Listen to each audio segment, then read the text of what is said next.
Hi everyone, welcome to today's video. My name's Stephanie and today we are going to be recapping the nail polish releases that have come out in the last couple of months. You might remember at the end of June I shared my first recap video of the polishes from the first half of the year, and if you're wondering why I'm even doing these type of recap videos, it's to hopefully serve as a refresher for the nail polish awards. And if you somehow don't know, my nail polish awards video is a yearly video that I do at the end of December where I just give awards to different collections for different things. But for the past couple of years, I've also opened up submissions so you guys can nominate your winners too, which I will be talking a little bit more about that at the end of this video.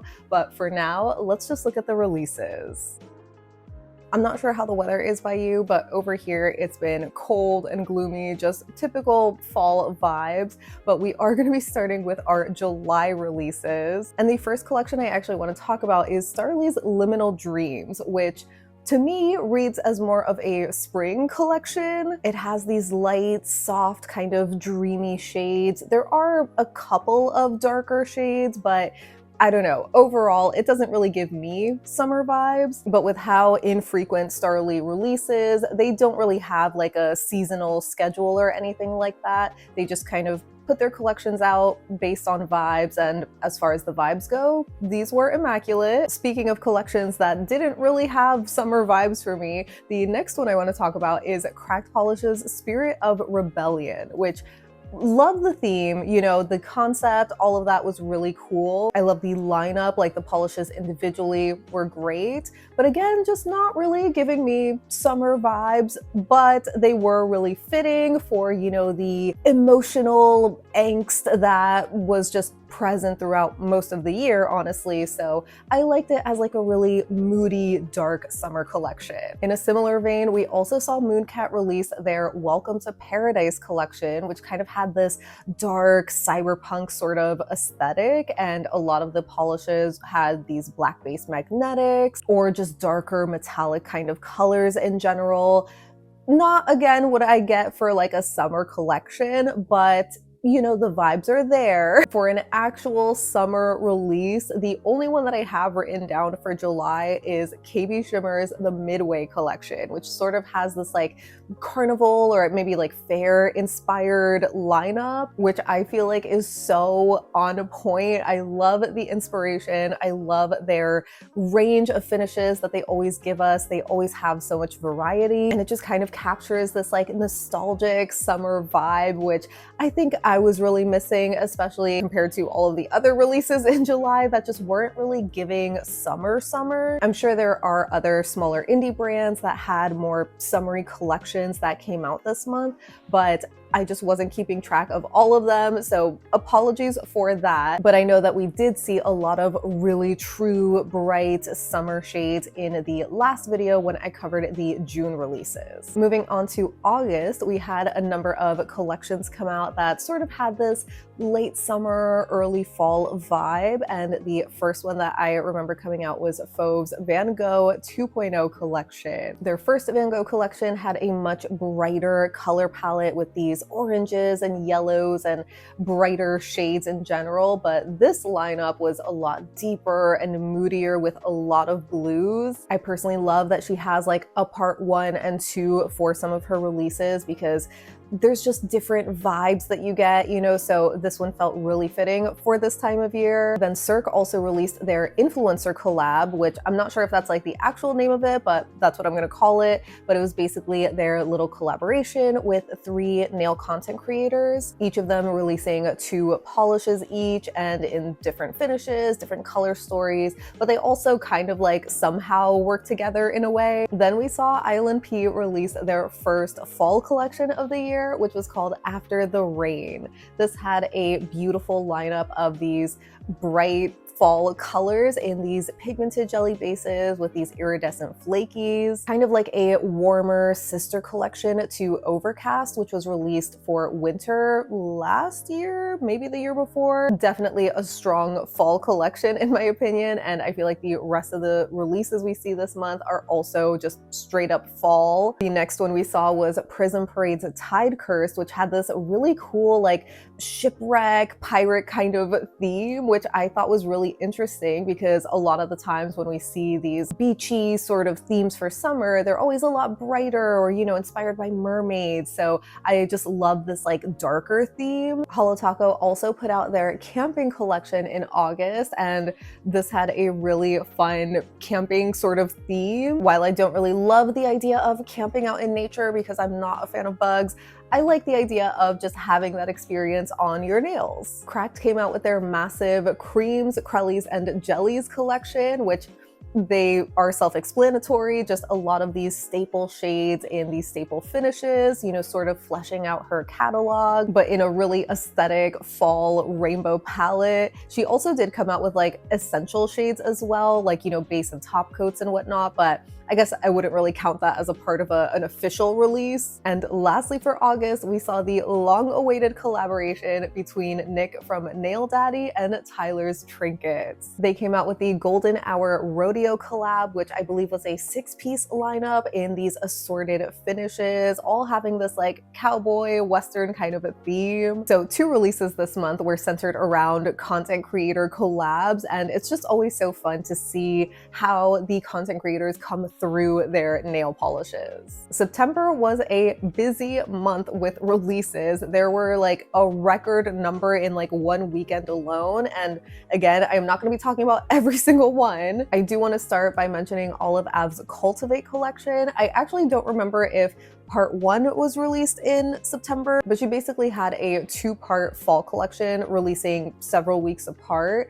And this just had a really traditional fall color palette. The first half being like these brighter sort of transitional fall shades, and then the second half being these darker, moodier ones, kind of getting ready into the holiday season. Then we saw Holo Taco put out their Renaissance collection, which is a very divisive finish. You either love or hate crushed hollows. I personally really love them, and I feel like I have been begging for these darker, jewel-toned crushed hollows for years now, so this was really satisfying to see. Cirque then put out their Destiny collection, which I believe were shimmer graphics or maybe spotlight shimmers. Either way, just a lineup of their really sparkly shades. Apocalypse Polish gave us their Fall Harvest quad, or I guess it started as a quad, but then she released like a couple more shades as an ongoing sort of series. If you don't know, Apocalypse usually with their collections will be inspired by any kind of apocalyptic work of art, like a movie, video game, whatever. They decided to have a little line of just dedicated like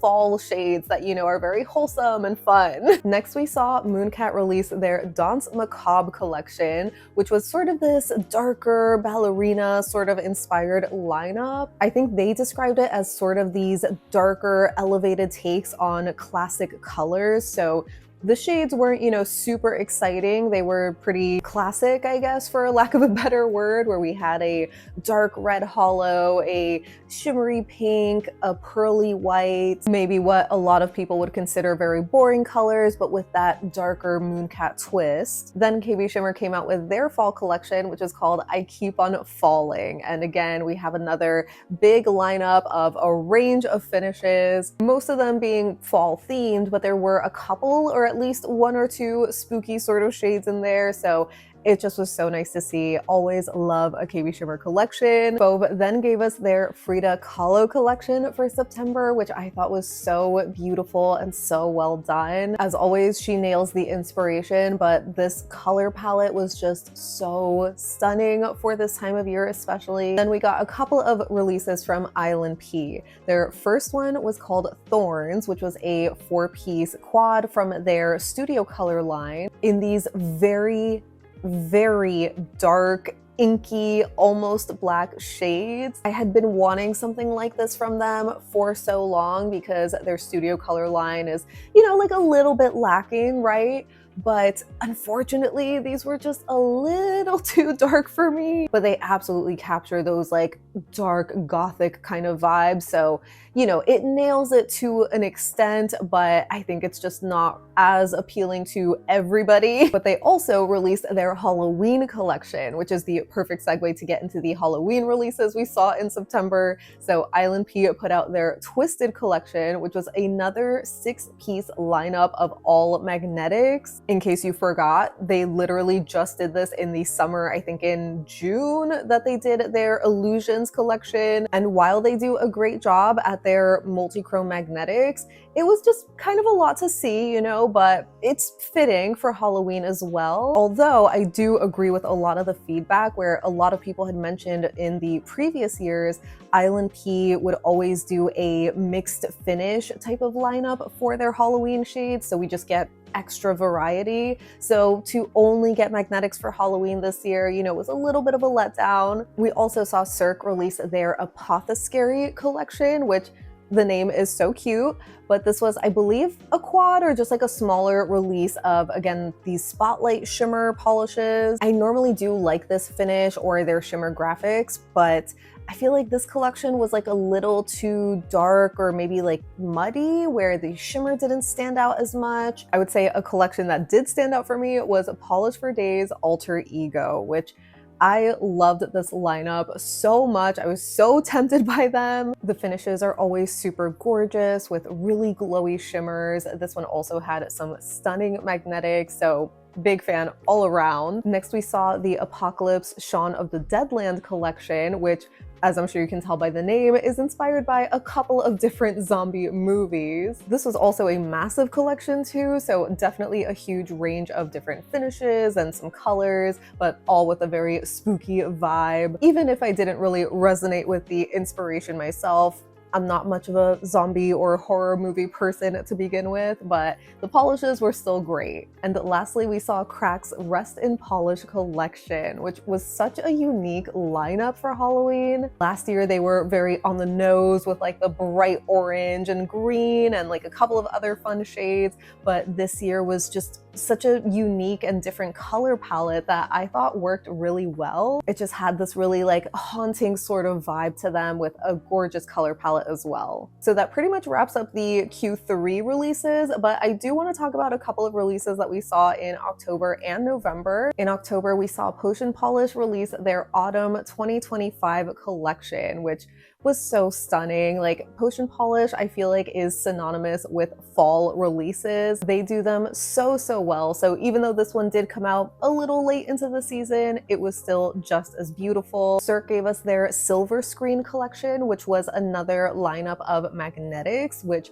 kind of similar to Island P. This is Cirque's second all magnetic collection in a couple of months. They had just come out with the Midsummer collection a few months prior, and also they had brought back the Aura collection, which were more magnetics. And unfortunately, these didn't really stand out to me as much, but I definitely did like and prefer their glazed holiday collection this year. This was a collection of some jelly polishes, but in these darker, like, fall colors, which I feel like it had been a while since we saw them from Cirque. I also remember in my review of that collection, I was really confused because I wasn't really getting holiday vibes from it, and everybody just so kindly reminded me that Thanksgiving is also a holiday, so definitely see the inspiration there, and it just works so well for the season. And lastly, in October, we saw Holo Taco's Halloween collection. I feel like this was also exciting because it had been a couple of years since Holo Taco did a like proper Halloween release, but I think I was more excited about the idea of them doing Halloween as opposed to the actual polishes. Like, there were a couple of standouts, but